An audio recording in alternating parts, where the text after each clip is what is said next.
Look at this chaotic visualization of global data traffic. Trillions of requests, emails, and video streams are firing across the planet right now.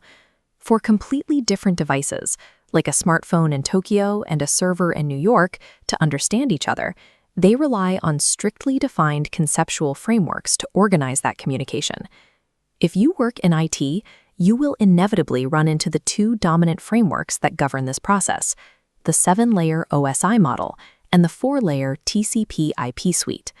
This introduces an immediate point of friction for students and new engineers.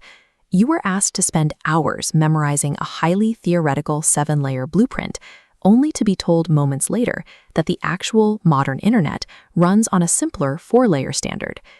Choosing the wrong mental framework for the task in front of you has real consequences. If you apply the wrong model, you might waste hours misdiagnosing a broken hardware switch as a software error, or find yourself completely lost during a certification exam. The goal here isn't to declare one model the winner and discard the other. It is to understand how to toggle between the two, using one to diagnose academic theory and the other to execute reality. We start with the Open Systems Interconnection, or OSI model. Introduced in the 1980s by the International Organization for Standardization, it is a comprehensive protocol-independent checklist for network functions. This animated diagram shows how the OSI model stacks those functions, starting from the user and moving down to the hardware. Layer 7 at the very top is the application layer. This is the direct interface between your software, like a web browser or email client, and the underlying network services. Directly below it is Layer 6, the presentation layer. Think of this as the syntax and translation department. It formats the data, handles character code conversions, and encrypts or decrypts the information for security. Layer 5 is the session layer. Its entire job is to establish, coordinate, and eventually terminate the active connection, or session, between local and remote applications, including handling recovery if the connection drops. Layer 4, the transport layer, provides end-to-end communication. It takes the data, segments it, and ensures reliable delivery, flow control, and error correction, using protocols like TCP or UDP. At Layer 3, the network layer, we deal with logical addressing.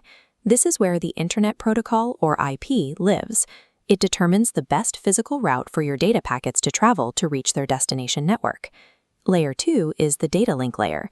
It takes those routed packets and manages the node-to-node transfer over a single local network segment. It defines data framing and handles physical MAC addresses. Finally, we hit Layer 1, the physical layer.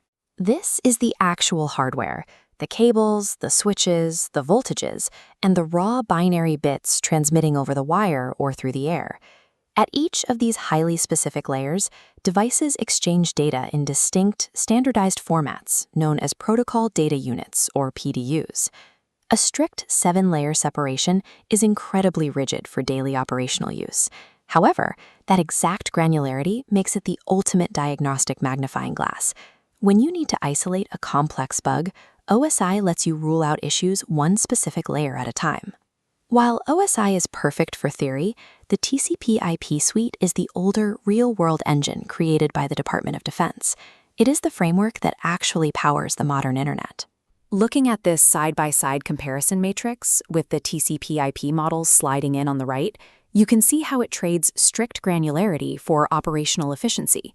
It condenses those 7 theoretical layers into just 4 functional zones.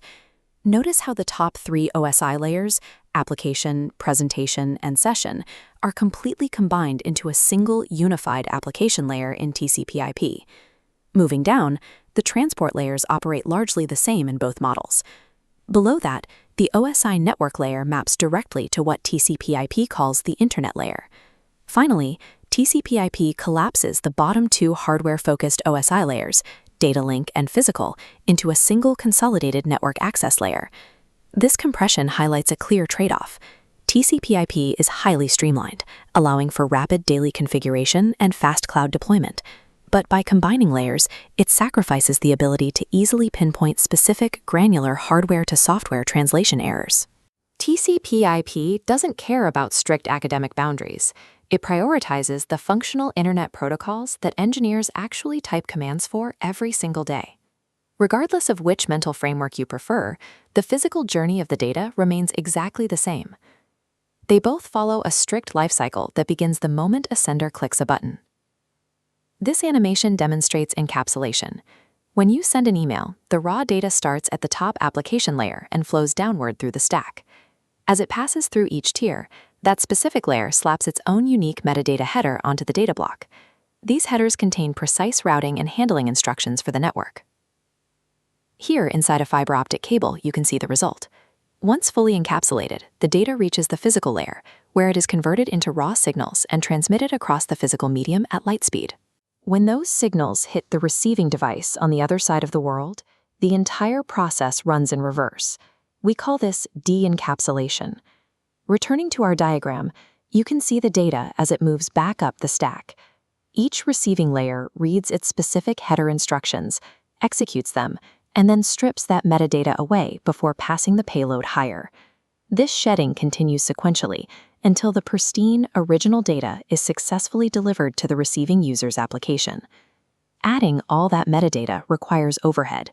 You sacrifice a small fraction of your total bandwidth to ensure that your packets have the necessary instructions to guarantee ordered, reliable delivery across a global infrastructure. Modern network engineers don't choose one model and throw the other away. They view them as distinct tools, pulled from the toolkit based entirely on the specific problem they are trying to solve. This scorecard maps when to use each framework. Deploy the OSI model for CompTIA certifications, designing new protocols, or troubleshooting complex security architectures in finance and healthcare. Conversely, deploy TCP/IP for daily operations, configuring routers, managing web hosting, deploying cloud services, or establishing IoT networks. Think of the relationship like this. OSI is the high-resolution diagnostic map you use to isolate the exact location of a mechanical failure, while TCP/IP is the actual engine driving the traffic down the highway. Knowing how to execute the context switch between deep academic theory and rapid real-world execution is the defining trait of a senior networking professional.